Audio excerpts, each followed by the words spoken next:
하겠습니다. 제가 먼저 읽겠습니다. 사무엘이 사울에게 이르되 가만히 계시옵소서. 간밤에 여호와께서 내게 이르신 것을 왕에게 말하리이다 하니 그가 이르되 말씀하소서. 사무엘이 이제 왕이 스스로 자기의 이르되 이스라엘 제사의 머리가 되지 아니하시나이까.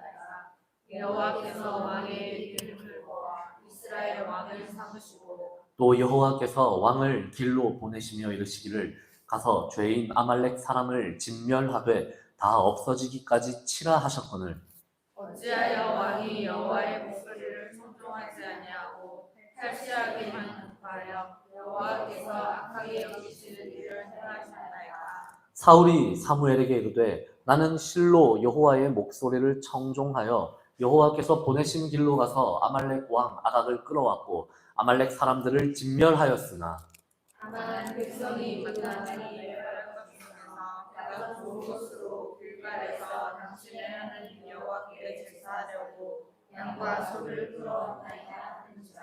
사무엘이 이르되 여호와께서 번제와 다른 제사를 그의 목소리를 청종하는 것을 좋아하심 같이 좋아하시겠나이까. 순종이 제사보다 낫고 듣는 것이 순양의 기름보다 나으니 이는 거역하는 것은 정치를 죄와 같고 완고하는 것은 자신 부장에게 절하는 죄와 같으니라. 왕이 여호와의 말씀을 버렸으므로 여호와께서도 왕을 버려 왕이 되지 못하게 하셨나이다 하니.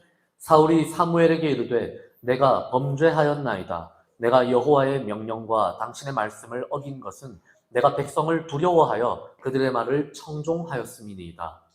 청하오니 지금 내 죄를 사하고 나와 함께 돌아가서 나로 하여금 여호와께 경배하게 하소서 하니. 사무엘이 사울에게 이르되 나는 왕과 함께 돌아가지 아니하리니 이는 왕이 여호와의 말씀을 버렸으므로 여호와께서 왕을 버려 이스라엘 왕이 되지 못하게 하셨음이니이다 하고 사무엘이 가려고 돌아설 때 사울이 그의 겉옷자락을 붙잡으에 찢어진지라. 사무엘이 그에게 이르되 여호와께서 오늘 이스라엘 나라를 왕에게서 떼어 왕보다 나은 왕의 이웃에게 주셨나이다. 이스라엘의 지도자는 거짓이나 변개함이 없으시니 그는 사람이 아니시므로 결코 변개하지 않으시니라 하니. 사울이 이르되 내가 범죄하였을지라도 이제 청하옵나니 내 백성의 장로들 앞과 이스라엘 앞에서 나를 높이사 나와 함께 돌아가서 내가 당신의 하나님 여호와께 경배하게 하소서 하더라. 이에 사무엘이 울려 사울을 따라가되 사울이 여호와께 경배하니라. 사무엘이 이르되 너희는 아말렉 사람의 왕 아각을 내게로 끌어오라 하였더니 아각이 즐거이 오며 이르되 진실로 사망의 괴로움이 지났도다 하니라. 사무엘이 이르되 내 칼이 내 어미들에게 자식이 없게 한 것 같이 영중 내 어미에게 자식이 없으리라 하고 그가 길갈에서 여호와 앞에서 아각을 찍어 쪼개니라. 이에 사무엘은 라마로 가고 사울은 사울 기브아 자기의 집으로 돌아가니라. 사무엘이 죽는 날까지 사울을 가서서 보지 아니하였으니 이는 그가 사울을 위하여 슬퍼함이 없고 여호와께서는 사울을 이스라엘 왕으로 삼으신 것을 후회하셨더라. 아멘. 오늘 말씀은 되게 유명한 이야기죠. 이제 사울 왕이 완전히 이스라엘의 하나님으로부터 버림을 받는 그런 이야기입니다. 그래서 한편으로는 사울 왕의 이런 모습을 보면 좀 짠한 마음도 들고 좀 인간적으로 애틋하고 안 됐다는 그런 마음도 사실 들기는 합니다. 그가 왕으로 즉위하고 하나님의 말씀을 다 어긴 것은 아니기 때문이죠. 그가 하나님의 명령을 수행할 때는 또 수행한다고 노력도 했지만 우리가 오늘 말씀을 통해서 발견하게 되는 것은 제가 예전에 그런 말씀을 제가 좋아하는 목사님으로부터 자주 들은 적이 있는데 완전하지 않은 순종은 불순종과 거의 흡사하다라는 말을 많이 들었었거든요. 오늘 말씀의 내용은 사실 사울의 이러한 부분을 굉장히 잘 드러내 보여주는 것 같아요. 그래서 결국은 사울이 이스라엘의 왕위를 그보다 더 나은 이웃, 여기서 우리가 그보다 더 나은 이웃이라고 사무엘이 예언한 사람의 정체가 누군지 우리는 잘 알고 있죠. 바로 사울의 다음 왕인 다윗이죠.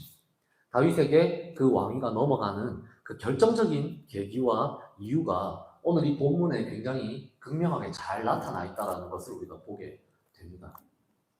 우리가 이전의 이야기를 잠깐 돌아보면 사울이 하나님의 말씀을 따라서 하나님이 명령을 내리신 대로 아말렉을 치기는 쳤습니다. 그래서 아말렉을 상대로 굉장히 큰 승리를 거둬요. 하월라 땅에서부터 숲까지 이르는 지경에 이르는 그 영역 안에서 사울이 이 아말렉 사람들을 쳤다라는 그런 기록이 있는데, 이게 어디서부터 어디까지냐면 학자들의 연구에 의하면 아말렉 사람들이 그 당시 분포되어 있었던 아말렉 사람들의 거주지 전역을 다 쳤다는 이야기입니다. 그러니까 진짜 말 그대로 아말렉 사람들을 거의 씨가 마를 정도로 강력하게 공격을 했고 다 승리했다는 뜻이에요. 그런데 문제는 그 사후 처리 과정에서 일어났습니다. 사울이 전쟁을 이긴 것까지는 좋았는데 이기고 나서 하나님이 그에게 명령하신 것은 그것을 모두 다 없애라라는 명령이었어요. 우리가 소위 말하는 진멸 명령이죠. 그것을 헤렘이라고 부른다라고 했는데, 지난번에 우리가 이 이야기를 하면서 제가 말씀을 드린 것은 우리가 21세기의 윤리적 관점에서 이 명령을 이해하려고 하면 이해가 되지 않는다는 겁니다. 어떻게 하나님이, 그것도 사랑의 하나님이, 그리고 공의의 하나님이 어떻게 아무 잘못 없는 갓난 아기들까지 다 싸그리 없애라고 명령하실 수 있는가? 죄는 인간이 저질렀는데 어떻게 아무 죄 없는 가축들까지 완전히 씨도 남기지 않고 완전히 다 그 흔적까지 다 없애라는 이런 잔혹한 명령을 내리실 수 있는가? 그런데 제가 지난번에 말씀드린 것처럼 고대 세계에, 이 고대 근동 지역에 전쟁은 두 가지 종류가 있다고 말씀을 드렸었죠. 하나는 경제 전쟁이고 하나는 신을 위한 명예 전쟁입니다. 신적 전쟁이라고 부르는 거예요. 우리 소위 말하는 오늘날 이제 그 이슬람 문명권에서는 아직도 그런 말을 쓰죠. 지하드라는 말을 쓰거든요.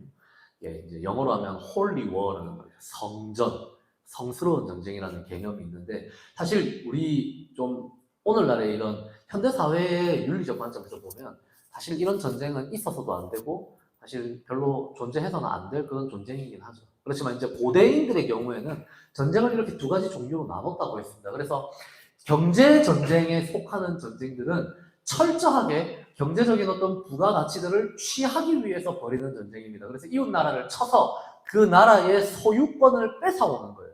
그 나라의 백성들을 종으로 삼고 그 나라의 성전에 쳐들어가가지고 그 성전 안에 있는 신전, 성전 안에 있는 여러 가지 어떤 그 상들, 신상들 다 돌이 되는 거잖아요, 고대 세계에는. 그거 다 뺏어와가지고 자기 나라의 신전에 다 배치시켜 놓고, 아니면 그 신전에 있는 집기들 다 돌이 되는 금, 은, 동으로 만든 이런 것들을 다 탈취해 오는 것.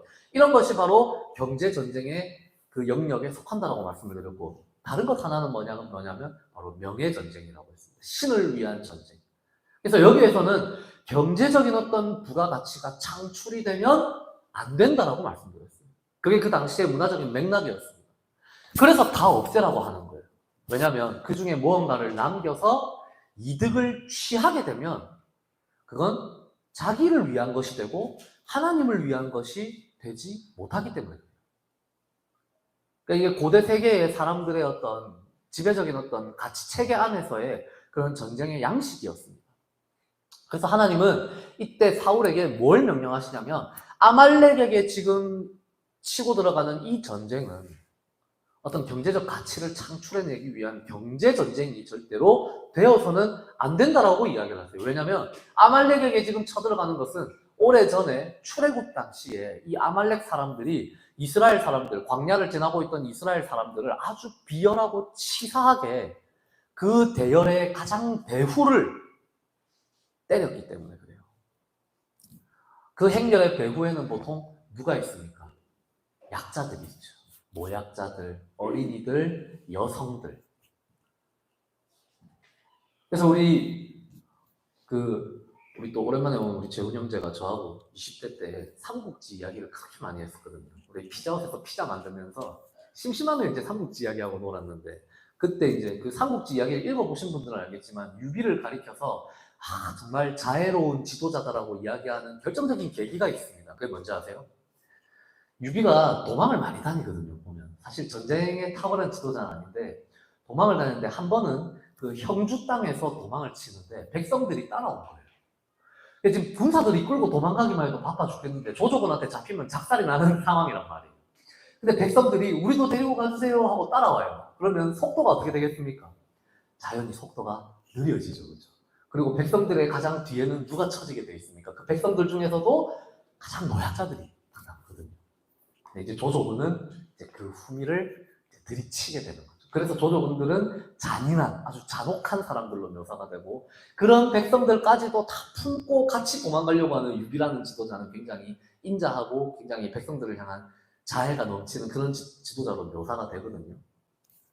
네, 아무튼 그래서 이 아말렉이 옛날에 이런 나쁜 짓을 했기 때문에 하나님은 지금 사울에게 아말렉을 향한 복수전을 명령하신 거예요. 그렇기 때문에 이 전쟁은 단순히 경제적인 가치가 개입이 되면 안 되는 전쟁이에요.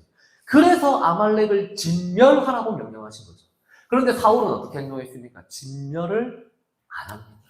진멸을 하지 않고 그 아말렉에게 완전히 대대적인 승리를 거두지만 그 아말렉의 가장 최고의 지도자 아각이라고 불렸던 아말렉의 왕을 생포해서 잡아들이고 그 아말렉 사람들의 소유 가운데 가장 가치 있고 귀한 것들, 가장 귀한 가축들, 가장 비싸 보이는 그런 동물들은 다 전리품으로 만들어가지고 가지고 오고 있었어요. 심지어 그뿐만 아니라 갈멜에 자기를 위한 전승비까지 세워버려요. 근데 이게 굉장히 심각한 문제였습니다. 왜냐하면 이 전쟁은 애초에 누구를 위한 전쟁으로 지금 일어난 겁니까? 사울 자신을 위한 전쟁이 아니거든요. 하나님을 위한 명예 전쟁이거든요. 그러면 전승비를 세워도 어떤 비를 세워야 되겠습니까? 하나님이 아말렉을 상대로 승리하셨다라는 것을 갈멜에다가 세워야 되는데 사울은 자신을 위한 기념비를 세운 거죠. 그러니까 이 전쟁의 목적 자체가 완전히 더럽혀진 것입니다. 그래서 사무엘이 이 일을 알고 하나님 앞에서 밤새도록 울부짖고 이제 애통해합니다. 왜냐하면 지금 사울로 인해서 이 거룩해져야 하는 전쟁의 목적이 완전히 훼손되었다라는 것을 알았고, 그래서 하나님의 영광이, 사실은 사울이 왕이잖아요. 왕이 가장 하나님의 영광을 앞서서 높이는 사람이 되어야 되는데 왕이 나서서 하나님의 영광을 땅바닥으로 떨어뜨려 버렸다는 것을 그가 보았기 때문에 그렇습니다. 그래서 사무엘이 사울을 찾아왔죠. 그래서 이게 어떻게 된 일입니까? 라고 물어봤을 때 사울이 당신은 축복을 받았어서 자기가 아예 나서서 먼저 이제 막 축복하는 그런 제스처까지 하죠. 그리고 사울과 사무엘이 여기서 이제 논쟁을 벌이기 시작합니다. 그래서 지난번에 봤을 때 15절 마지막 절에 보면 백성들이 당신의 하나님 여호와께 제사하려 하여, 그러니까 사울이 핑계를 대요. 백성들이 하나님께 제사 드리려고 가장 귀한 것들을 남겨왔어요. 그게 뭐 잘못입니까? 하나님께 제사를 드려야 될 거 아닙니까? 가장 좋은 것들로 하나님께 제사 드리려고. 그러니까 이걸 핑계를 대는 거죠. 첫 번째는 백성 핑계를 대는 것이고 두 번째는 하나님 핑계를 대는 것입니다. 하나님께 제사 드리려고 지금 데리고 온 겁니다. 라고 핑계를 대죠. 그러니까 그에 대해서 사무엘이 오늘 이제 사울에게 이렇게 말합니다. 가만히 계십시오. 좀 강하게 이야기하면 좀 닥쳐달라는 거죠. 샷다마우스라는 거죠. 당신의 말은 다 틀렸다라는 겁니다. 그러면서 밤새도록 하나님 앞에서 자신이 애통해하면서 하나님께 들었던 그 말씀을 내가 지금 당신에게 전달하겠다라고 이야기합니다. 그러니까 사울이 듣죠. 사무엘이 처음으로 이야기한 게 그겁니다. 당신이 어떻게 해서 왕이 될 수 있었는지를 떠올려봐라.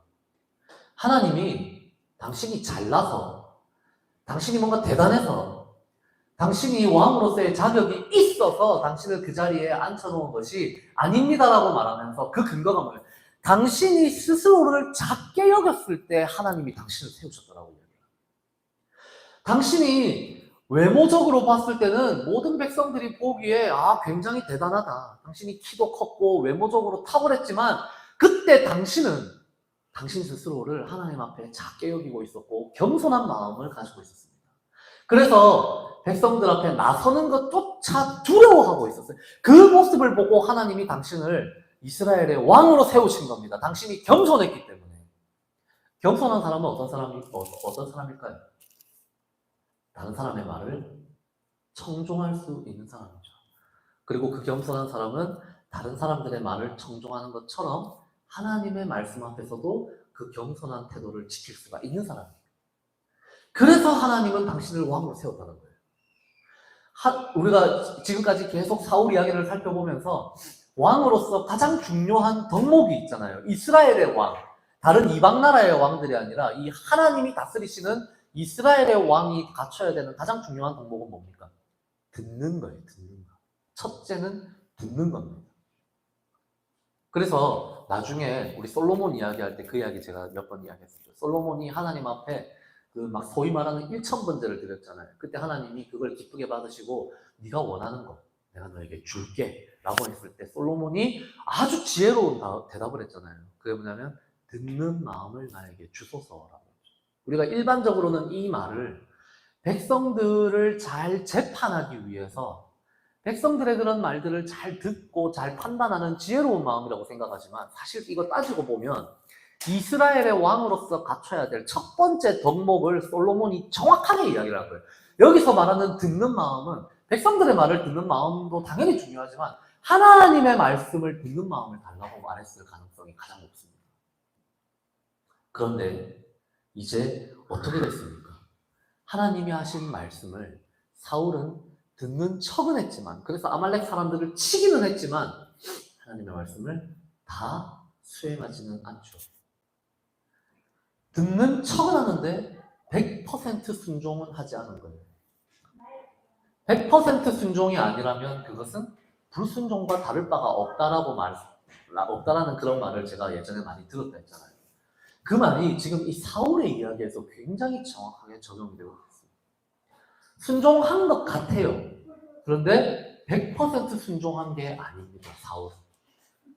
아말렉을 치라고, 아말렉을 진멸하라는 그 명령을 순종한 것은 같아요. 그런데 아말렉을 쳐서 승리까지는 했는데 진멸하지는 않은 것이죠. 거기에서 문제가 발생한 것입니다. 그래서 사무엘이 이렇게 이야기합니다. 19절 말씀 잠깐 볼까요?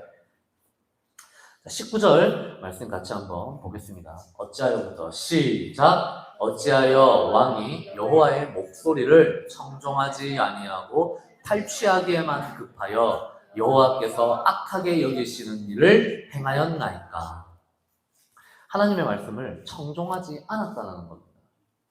근데 여기서 하나님의 말씀이라고 번역된 게 뭐냐면요, 콜이라고 하는 히브리 단어인데 이게 어떤 소리를 가리키는 뜻이에요. 소리로 번역되기도 하고, 말씀, 하나님이 뭐라고 말씀하시는 걸 콜이라고 이렇게 부르기도 합니다. 근데 앞에 보면요, 14절에 보면 사무엘이 뭐라고 하는지 아세요? 사울이 내가 아말렉을 쳤습니다. 그래서 이겼습니다. 하나님이 시키신 대로 했습니다라고 했을 때 사무엘이 사울한테 뭐라고 하냐면 앞에 14절 보면 그러면 내 귀에 들려오는 이 양의 소리 그리고 내게 들리는 소의 소리는 어찌 됨입니까? 이렇게 이야기하거든요. 여기서 말하는 소리도 콜이라고 하는 똑같은 단어예요. 그러니까 하나님의 말씀을 너 안 들었다는 거예요. 지금 내 귀에 들리는 이 동물들의 소리를 들어본 결과 하나님의 그 소리, 하나님의 말씀을 당신 안 들었군요라는 것을 사무엘이 굉장히 꼬집은 거예요, 강하게. 근데 사울이 뭐라고 하냐면요, 바로 다음 구절 20절에 보면 이렇게 변명을 해요. 나는 진짜로 야훼 하나님의 목소리를 청종해서 여호와께서 보내신 길로 갔고 아말렉 사람들을 진멸했고 아말렉 왕을 끌어왔다. 그런데 다만 21절에 보면 백성이 그 마땅히 멸할 것 중에서 가장 좋은 것으로 길갈에서 당신의 하나님 여호와께 제사하기 위해서 양과 소를 끌어왔습니다. 이렇게 이야기해요. 그러니까 사울의 변명은 이런 겁니다. 진멸하라는 명령을 나는 지금 지키고 있다라는 거예요. 지키고 있다는 거예요. 어떻게 지키겠냐면 아각도 내가 전쟁 중에 죽인 게 아니라 지금 하나님 앞에 끌고 와서 죽일 거다.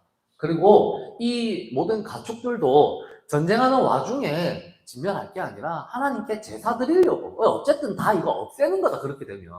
그러니까 사울이 지금 변명하는 건 뭐냐면요. 이거를 내가 경제전쟁으로 격화시킨 게 아닙니다라고 지금 변명하는 거예요. 경제전쟁이 되려면 아까 말씀드린 것처럼 이것들이 이 가치를 가지고 있는 것들을 남겨버려요. 그러면 이제 경제전쟁의 수준으로 떨어져 버려요. 명예전쟁이 아니라. 그런데 사울은 지금 뭐라 하냐면 남기려고 한 거 아니에요. 이거 다 없앨 거예요. 다 없앨 건데 누구를 위해 없앨 거냐면 결국은 다 하나님을 위한 겁니다. 그리고 백성들을 위한 겁니다. 라고 변명을 합니다.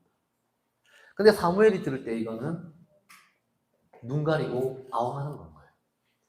이제 사무엘이 이렇게 이야기를 합니다. 여호와께서 번제와 다른 제사를 그의 목소리를 청종하는 것을 좋아하시는 같이 좋아하시겠나이까. 그러니까 이게 무슨 말이냐면 하나님의 말씀을 들은 대로 그냥 바로 수행했어야지. 하나님이 전쟁하면서 다 없애라고 했으면 하나님 말씀대로 전쟁하면서 다 죽였어야 된다. 그게 하나님 말씀에 100% 순종하는 거다. 근데 이걸 당신은 임의로 당신의 생각대로 하나님의 명령을 조작해서 지금 순종하고 있는 거다라고 이야기를 하는 거예요. 그래서 뭐라고 하냐면 순종이 제사보다 낫습니다. 그리고 하나님의 말씀을 듣는 것이 순양의 기름보다 낫습니다. 그러니까 지금 사울은 제사 핑계를 대거든요. 하나님 앞에 우리가 이 거대한 승리를 거둔 이것을 이 승리에 대한 감사 제사를 번제를 드려야 될 거 아닙니까? 그래서 이 제물들로 쓰려고 가지고 왔습니다. 그리고 고대 세계에서는요. 고대 세계에서는 이런 관행이 있어요. 어떤 전쟁에 승리를 하잖아요. 그러면 신에게 감사제를 드려요. 감사 제사를 드려요, 실제로. 그리고 그 감사 제사를 드리고 그 나라에 붙잡혀온 포로 왕을 죽입니다. 처형합니다. 그래서 사울은 그렇게 변명한 거예요. 하나님 앞에 일단 제사부터 드리고 우리 감사제부터 드리고 그 다음에 내가 이거 다 죽일 거예요. 동물들은 다 그 제물로 다 바칠 거고 아각도 그 감사제를 드린 다음에 죽일 겁니다 라는 그런 변명을 한 거예요. 그런데 사무엘은 뭐가 중요하냐 도대체 라고 이야기한 거예요. 하나님이 당신한테 그 감사 제사 받는 거 그거 중요하게 여기실 것 같냐. 고대 근동의 다른 나라들처럼 다른 이방 나라들처럼 전쟁에서 승리하게 해주셔서 감사합니다 하고 막 거대하게 성대한 잔치를 여는 거예요. 그러면서 그때 신에게 제사도 드리는 거예요. 그거 하나님이 지금 받고 싶어 하시겠냐. 하나님이 당신에게 원하신 것은 철저한 복수였던 아말렉에 대한 복수. 전쟁하면서 아말렉이 우리에게 했던 그 더러운 짓거리들, 그 나쁜 짓거리들을 완전히 갚아주기를 원했던 거다. 그래서 전쟁통에 다 죽이기를 원하신 거지. 뭔가 대단한 어떤 승전보 울리고 개선장군 행사처럼 막 그렇게 감사제 지내고 거기서 막 성대하게 파티 벌리고 그거 원한 게 아니었다라는 걸 사무엘이 지적한 겁니다. 그래서 순종이 제사보다 낫다라고 이야기하는 거예요. 여러분, 제사의 본질이 뭡니까? 우리가 하나님 앞에 예배드리는 것의 본질이 뭐예요? 우리의 세를 과시하기 위함입니까? 우리의 신앙을 자랑하기 위함입니까? 그게 아니잖아요. 제사의 본질은 뭡니까? 하나님의 뜻에 순종하고 하나님 앞에, 하나님의 그 뜻 앞에 우리의 뜻을 굴복시켜서 엎드리는 거, 이게 제사의 본질 가운데 하나잖아요. 근데 우리의 제사의 목적이 그게 아니라 우리가 이만큼 지금 대단한 행동을 했다라는 것을 과시하고 우리가 지금 이만큼 대단한 어떤 공동체를 이룩하고 있다는 것을 자랑하기 위해서 우리가 예배를 드린다면 그것은 예배의 본질에서 완전히 벗어난 일이죠. 제사의 본질은 그것을 받으시는 하나님 앞에 있는 것이지 그것을 우리가 과시하기 위함이 아니에요.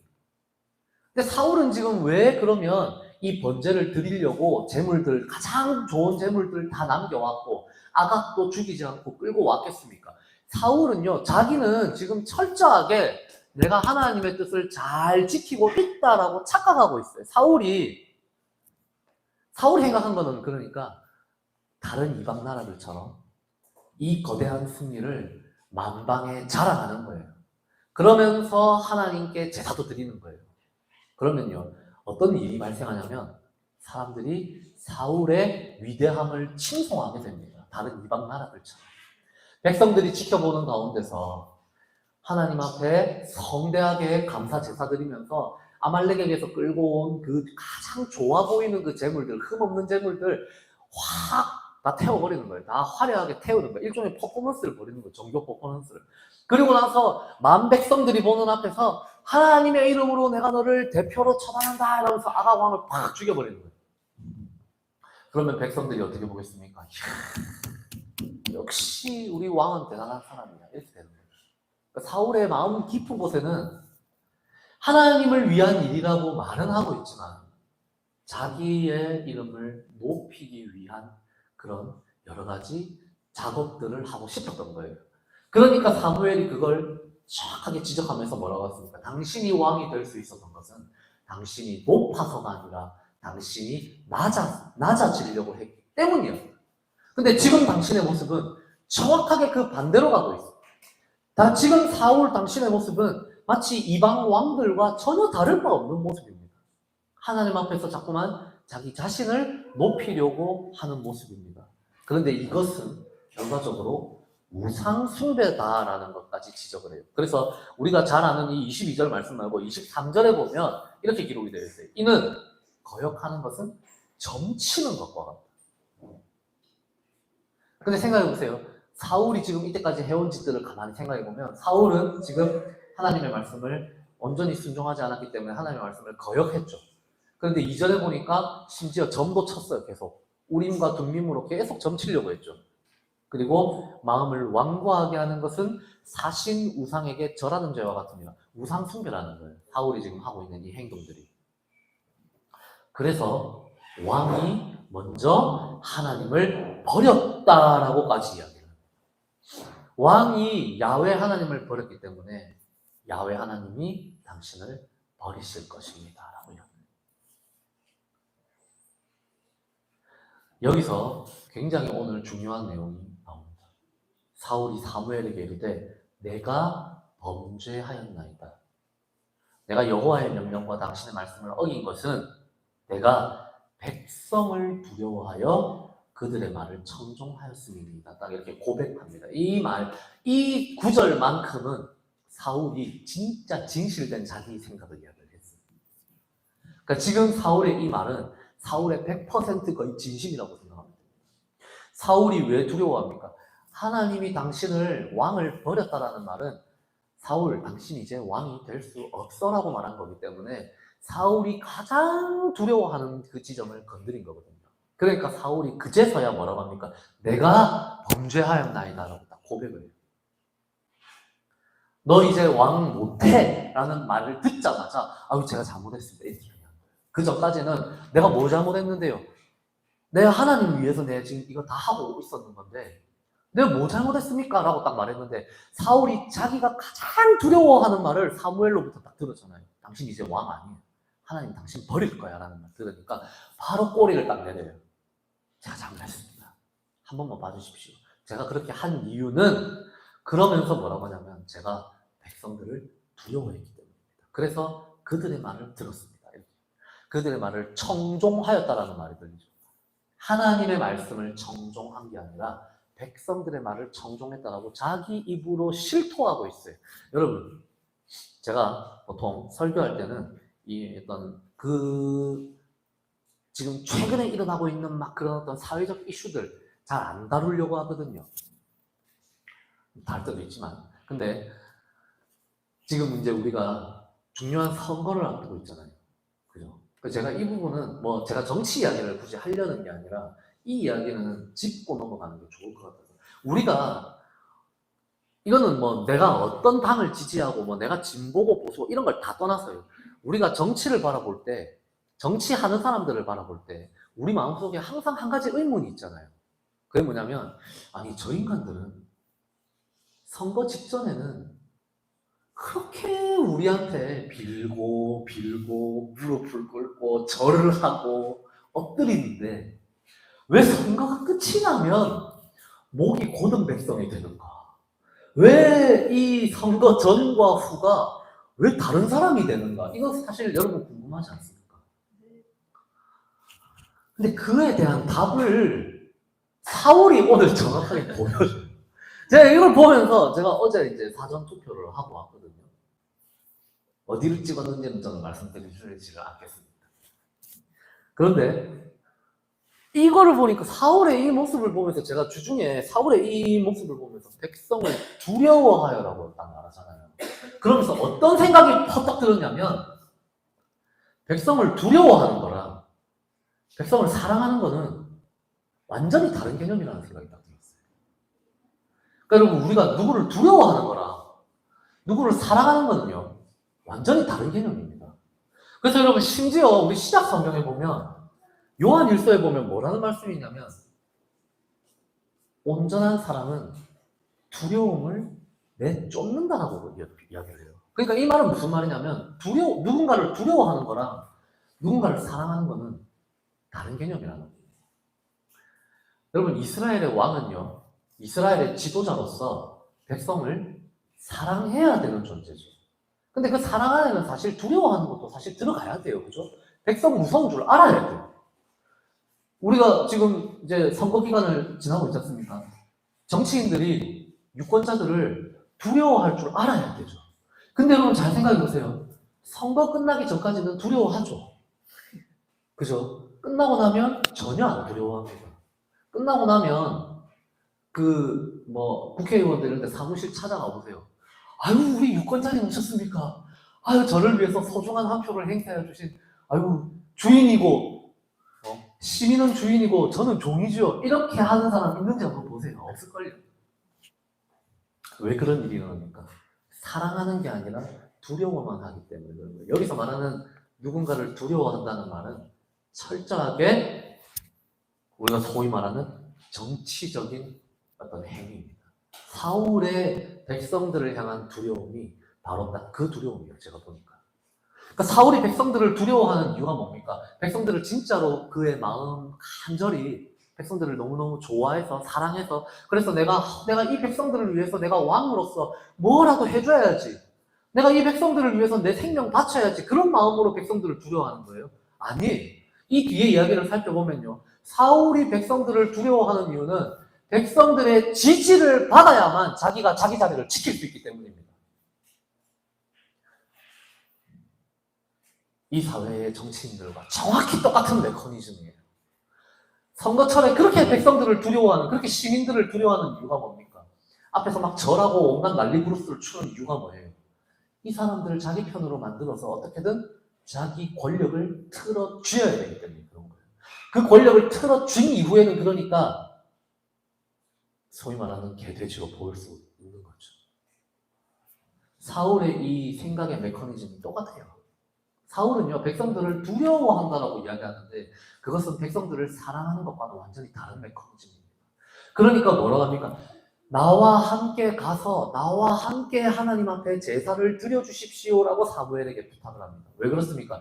백성들이 보는 앞에서 내가 왕으로서의 그 퍼포먼스를 벌여야 백성들의 지지를 계속 받을 수 있고 그래야 내 자리, 내 권력, 내 위신이 계속해서 지켜질 수가 있기 때문입니다. 그러니까 하나님을 이 나라의 왕으로 존중하지는 않는 거예요.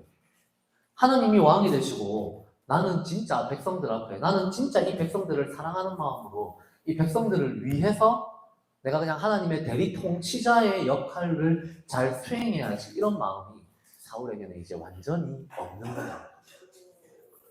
그래서 이것을 아시는 하나님이 사울을 완전히 버린 겁니다. 그래서 사무엘이 그렇게 안 해주려고 하거든요. 돌아서는데 사울이 사무엘의 옷자락을 딱 붙잡아요. 얼마나 간절했으면, 그죠? 여기서 사울의 그런 간절한 비열함을 보이죠. 근데 그 옷자락이 딱 찢어진 것을 두고 사무엘이 뭐라고 하냐면 지금 이 옷이 찢어진 것처럼 이 나라가 찢어질 것이다. 그래서 당신의 나라가 당신의 더 나은 이웃에게 돌아갈 것입니다. 이렇게 이야기를 합니다. 그런데 29절을 잠깐 볼까요? 29절 잠깐 보겠습니다. 29절 우리 다 같이 한번 읽어볼게요. 이스라엘의 지존자부터 사무엘이 이렇게 이야기합니다. 자, 함께 시작! 이스라엘의 지존자는 거짓이나 변개함이 없으시니 그는 사람이 아니심으로 결코 변개하지 않으심이니이다 하니 하나님이 여기서 변개함이라고 번역된 말은요, 이전에 하나님이 사울에 대해서 후회하셨다라는 표현이 나오거든요. 오늘 본문 마지막에도 또 나와요. 마지막 35절 끝에 가도 보면 여호와께서는 사울을 이스라엘 왕으로 삼으신 것을 후회하셨다라고 나오거든요. 이 말이 똑같은 말이에요. 29절에 나오는 변개함, 뭔가를 바꾼다라는 이 뜻이잖아요. 똑같은 말이에요. 그러니까 지금 이 말이 무슨 말이냐면, 번역하면 이스라엘의 지존자는 거짓말을 하시거나 후회하지 않으십니다. 그는 사람이 아니시므로 결코 후회하지 않으실 것입니다. 이렇게 이야기를 해요. 이게 말이 안 되잖아요, 생각해보면. 그래서 개역개정에서는 변개함이라고 지금 바꿔서 번역해놨어요. 그런데 우리가 생각해보면 하나님은 결코 후회하지 않으시는 분이라고 했는데 사울에 대해서는 후회하셨어요. 그런데 지금 사무엘은 뭐라고 하냐면 당신이 아니라 당신보다 더 나은 이웃을 하나님이 세우실 것인데 그거에 대해서는 하나님이 후회하지 않을 것이다라고 다 그렇게 이야기합니다. 그러니까 이게 무슨 말이냐면요, 우리 지난번에 그 이야기 하시고 슈팅하실지 모르겠는데 하나님이 후회하신다라는 표현을 성경에서 종종 쓰거든요. 그 표현을 썼을 때 두 가지 맥락이 있다고 말씀드렸습니다. 첫 번째는 뭐냐면 하나님이 진심으로 같이 애통해하신다는 뜻이에요. 슬퍼하신다는 뜻이에요. 그를 위해서 슬퍼하신다는 게 하나님의 감성적인 부분을 가리키는 말이에요. 두 번째는 뭐냐면 하나님이 후회하신다는 표현을 쓰면 그 뒤에는 반드시 어떤 일이 일어나냐면 역사가 뒤집어지는 일이 일어나요. 새로운 출발이 발생해요. 그래서 사울을 향해서 하나님이 내가 사울을 왕으로 세운 것을 후회한다라는 표현을 쓰시잖아요. 그 말은 무슨 말이냐면 사울의 시대가 끝이 난다는 뜻입니다. 그래서 새로운 시대가 열릴 것이다라는 뜻입니다. 그런데 거기에 반해서 29절 말씀은 하나님은 후회 안 하시는 분이다라고 지금 이야기를 하잖아요. 이 말은 뭐냐면 사울 당신이 아니라 당신보다 더 나은 이웃에게 하나님이 이 나라를 넘기실 것인데 그거에 대해서는 하나님이 거짓말도 아니하시고 후회도 안 하실 것입니다라고 딱 이야기를 하는 거예요. 그러니까 그 나라는 당신의 나라와 달리 영원히 왕위를 유지할 것입니다라고 이야기해요. 그 나라가 어떤 나라입니까? 다윗 왕조를 가리키는 표현이에요. 그래서 여러분 이야기를 보면요, 나중에 북이스라엘은 왕조가 계속 바뀌죠. 계속 바뀌어요. 그런데 남왕국, 유다 왕국은 나라가 망하는 순간까지 다윗 왕조가 그대로 유지가 되죠. 바로 이런 하나님의 예고의 말씀 때문에 그렇습니다.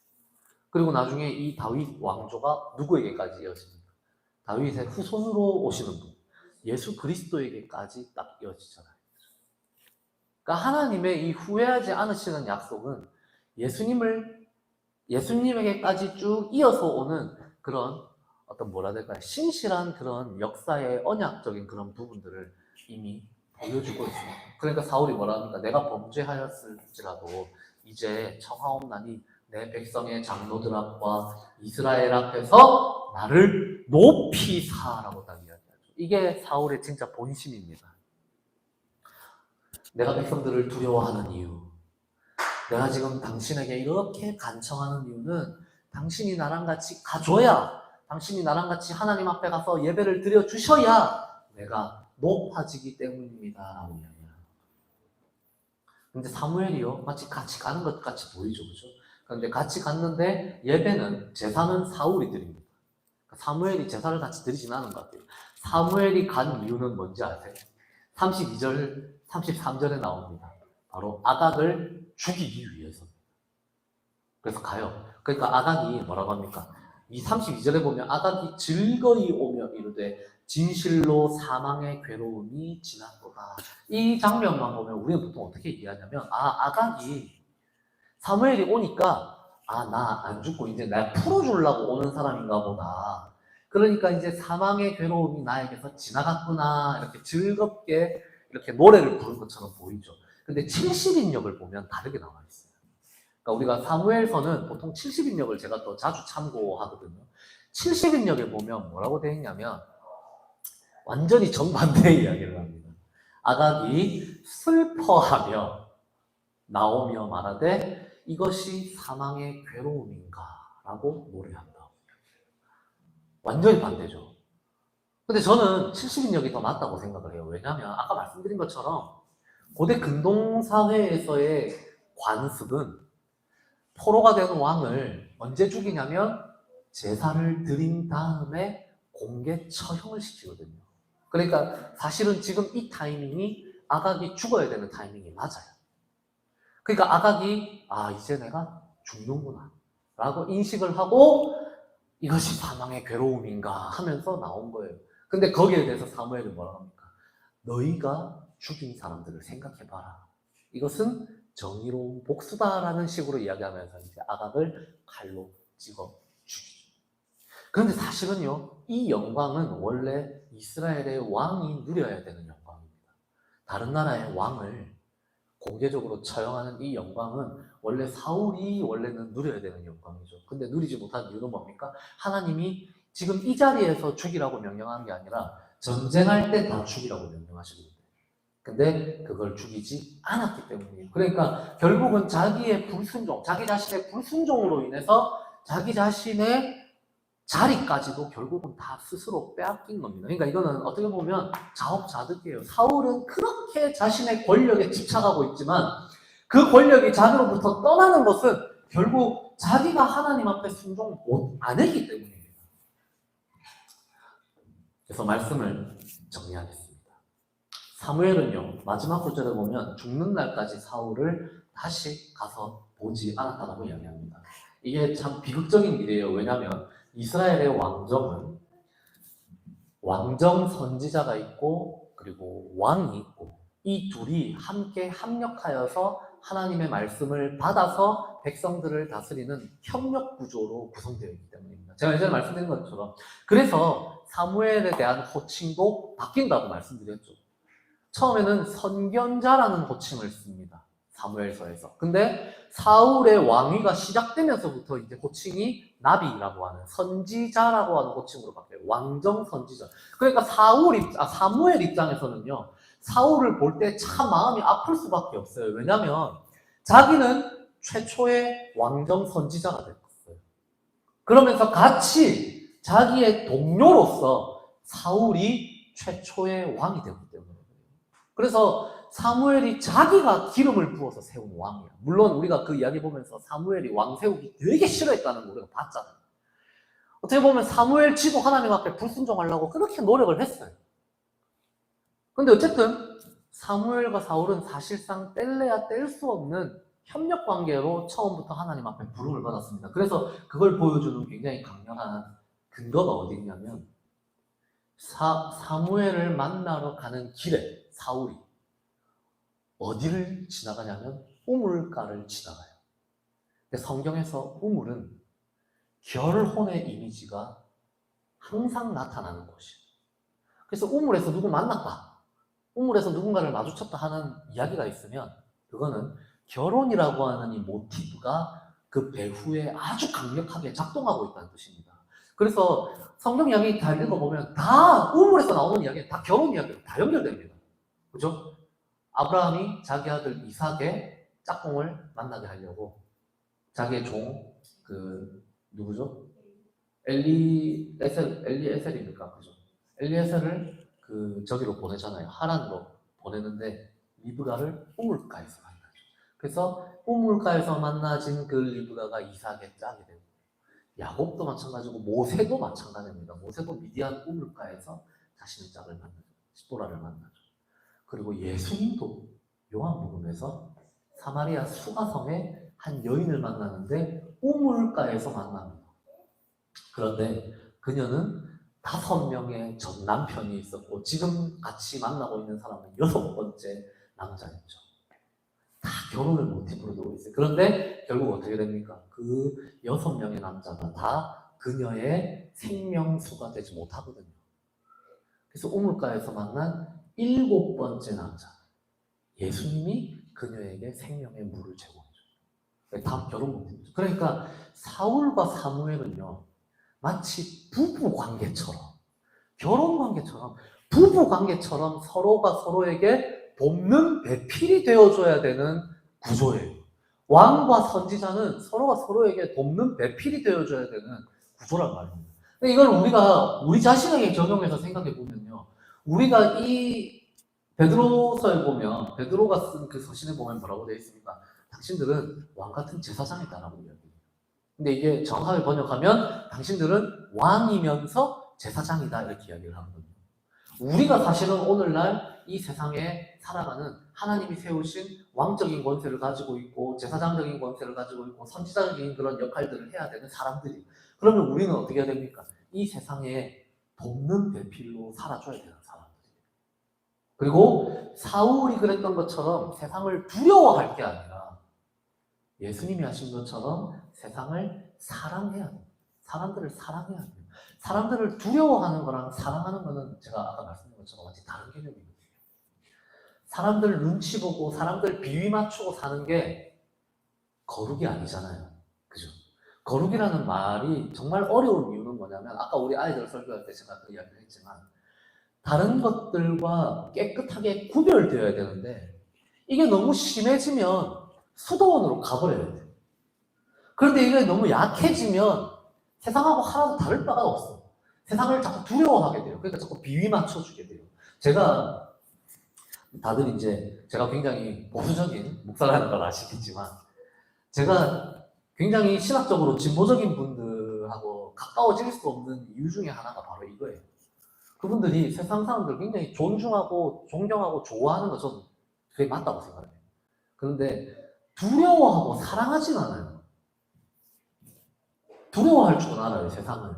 그래서 세상을 존중할 줄도 알고 다른 종교도 존중할 줄 알고, 그래서 그들의 입장도 들어보고 그까지 다 좋다 이거 저도 그렇게 하니까. 근데 두려워할 줄만 알아요. 그래서 저는 그게 그분들을 사랑하는 게 아니라고 생각해요. 진짜 사랑한다면 그 앞에서 우리가 가지고 있는 복음도 말할 수 있어야 돼요. 그분들의 종교를 존중하면서, 그런데 저는 이 길이 유일한 생명의 길이라고 생각합니다라고 말할 수 있어야 돼요. 그게 신앙 아닙니까? 저는 그렇게 생각해요. 그거 두려워하기 시작하면 그때부터는 어떻게 보면 이제 사울의 길로 빠질 수 있는 거죠. 그래서 여호와께서는 사울을 이스라엘 왕으로 세우신 것을 후회하셨습니다. 그 가장 핵심적인 이유는 사울이 하나님의 말씀 듣기를 포기하고 백성들의 말씀을 청종했기 때문입니다. 그것을 더 두려워했기 때문입니다. 바라기는 우리 광야교회와 또 우리가 교회는 세상을 두려워하기보다는 사랑하는 사람들로 살아갈 수 있기를 소망합니다. 그래서 우리가 세상을 사랑하기 위해서 하나님의 말씀을 잘 들어야 된다고 저는 생각을 해요. 하나님의 말씀을 듣는 것은 여러 가지 방식이 있죠. 우리가 말씀을 직접 보면서 듣기도 하고, 때로는 누군가의 다른 어떤 친구들의 어떤 말들을 통해서, 혹은 어떨 때는 내 마음 깊은 곳에서 울려 퍼지는 어떤 양심의 소리를 통해서, 혹은 어떤 때는 그냥 교회에서 우리가 나누는 교제나 나눔을 통해서, 아니면 목사의 그런 설교를 통해서도 우리가 이런 것이 하나님의 말씀인가 보다라고 우리가 받아들일 때가 있어요. 그런데 그 말씀을 우리가 들었을 때 이것이 하나님의 뜻이다라는 확신이 들면 그 말씀에 우리가 온전히 순종할 수 있으면 좋겠습니다. 어떤 다른 핑계 대어가면서 그런 두려움으로 그 말씀에 청종하는 척을 하는 것이 아니라, 우리가 들은 그 말씀대로 온전히 순종하면서 살아갈 수 있는, 그래서 우리의 삶 가운데 하나님의 거룩을 향한 그런 열망들을 이루어낼 수 있는 그런 공동체로 우리가 자라갈 수 있기를 사랑하는 주님의 이름으로 축복합니다. 우리 같이 찬양하겠습니다.